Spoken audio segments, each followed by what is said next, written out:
नमस्कार. Cooking time with अंजलीमध्ये तुम्हा सर्वांचं मनापासून खूप स्वागत आहे.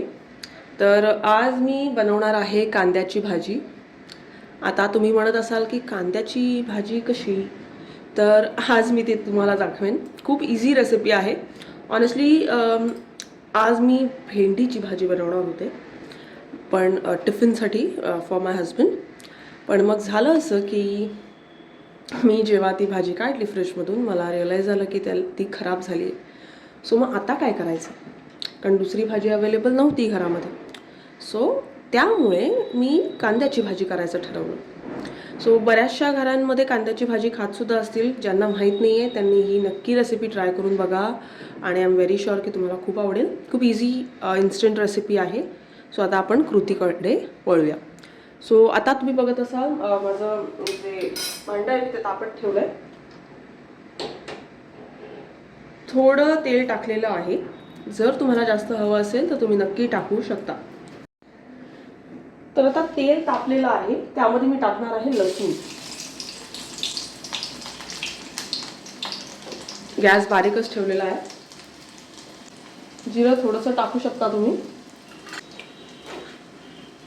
आता मी त्यामध्ये टाकत आहे हिंग, थोडी हळद आणि चवीनुसार मसाला.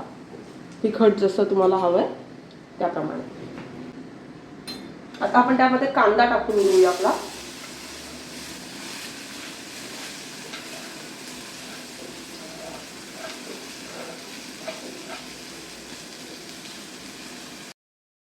आता त्यामध्ये मी टाकणार आहे मीठ चवीनुसार.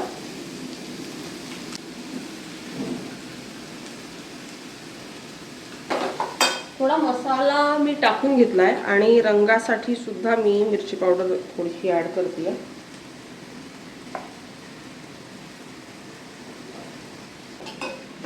कांदा छान सॉफ्ट झालेला आहे. आता मी त्यामध्ये टाकेन दाण्याचा कूट.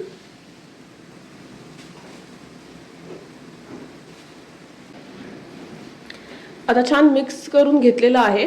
थोडं तिला आता मंद आचेवरती भाजीला शिजून द्यायचंय, सो दॅट जे आपण शेंगदाण्याचा कूट टाकलेला दाण्याचा कूट तो चांगला कुक होईल आणि तो भाजीमध्ये एकजीव सुद्धा होईल.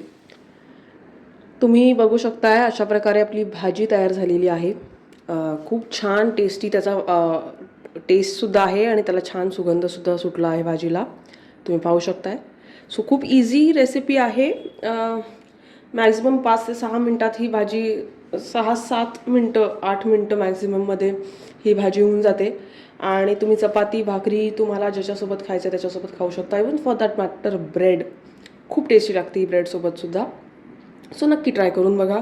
आणि जर तुम्ही चॅनलला सबस्क्राईब केलं नसेल तर प्लीज चॅनलला सबस्क्राईब करा, लाईक करा, शेअर करा आणि कॉमेंट करा की तुम्हीसुद्धा ही रेसिपी बनवता का, आणि तुमची काही वेगळी रेसिपी किंवा तुमची पद्धत आहे का जी मी नक्की ट्राय करून बघावी. So do let me know in the comment section. Until then bye and I wish you all a very happy life. Bye, take care.